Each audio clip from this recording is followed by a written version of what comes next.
All right, I'm on hole number 4 of the Holiday Hills tournament. I'm in Monday's qualifying round in the Reiki division. Let's go to Golf Clash Notebook and check it out. They still don't have the pages up. So this is going to be Greenock Point, and it's hole number 1. All right, I'm definitely taking the black line. I think that's the safest line to get in, and it gives you your best chance for it gives me my best chance for a hole-in-one. I'm not a big fan of the white line because I don't like bouncing over traps like that. The one thing I don't like here is the way the wind is blowing. When we're taking the wind out, we're moving our stuff into the sand. And when you go into the sand, so there's terrain. So here's the green, and then it dips down into the sand. So when you get your rings to the sand trap and it falls over this edge, the ring takes a big jump. And so it can be difficult to make those wind adjustments when you're having to pull towards the sand. So if you're in upper play, the black line might not be the good way to go just because of how you're having to draw out the wind. So the wind's going in this direction. So I know if you're playing from the back tees, this yellow line, there's a lot of times you're going to be playing this with a driver, especially in one-on-one play. If you're playing it, depending on the wind that you're playing, you'll end up playing this with a driver. And the yellow line is definitely the way to go. But I'm going to play this with a Viper, and I'm going to play on the black line. Why am I playing with a Viper? Because that's about all I got. My choices are Horizon, Big Dog, or Viper, and right here, while the Horizon has better ball guide, that 12 accuracy, what's the word I'm looking for? Blows. All right, so I'm going to use my Viper. Let's compare the two. Yeah, I mean, I'd like that little extra ball guide, but I'm not willing to go with the 12 accuracy. I'm going to take a Viper and a Quasar. I really don't need the Quasar. I could use a Navigator to help cut the wind down. I'm using 2 left-hand side spins, so I'm not using all the side spin on the Quasar. I'm going to change my notes for my main account here because I could also be using a nav in my main account. In the weekend round, if you've got low wind balls, power wind balls, this is a great hole to bring them out on.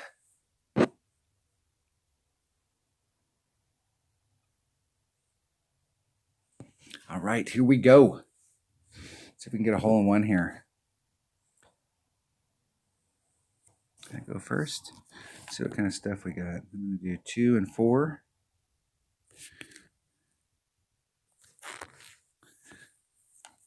I'm going to get right out into this area here.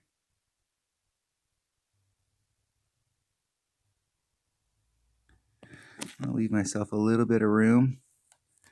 So on this account, I'm going to do a little more side spin. The Quasar might help. 3.7. It's 1.9 per ring. I'm going to add on 10%. So here's the 3.7. I'm going to add on 4. So about 2 1/4 rings. Hitting it perfect.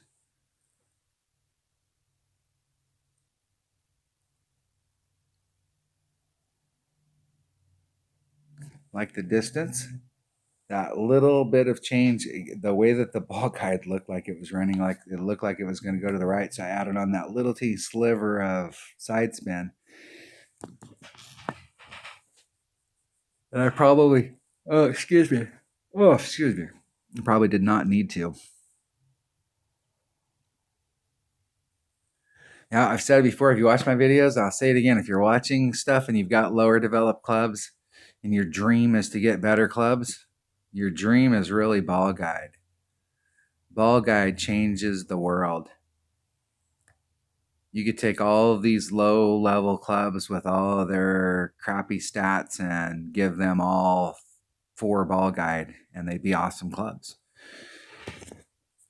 The only thing you'd need is some accuracy. And you can live with the accuracy because you can adjust for accuracy.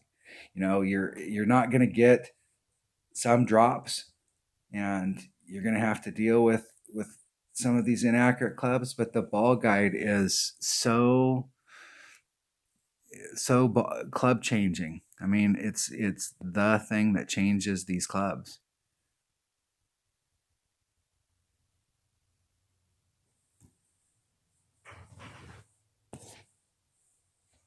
It's a draw. I will forfeit.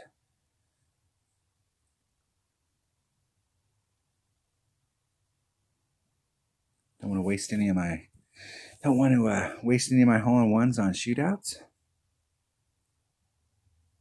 Winner, winner. Good luck in the tournament. All right, that was hole number 4 of the Holiday Hills and Monday's qualifying round in the rookie division. Thanks for watching.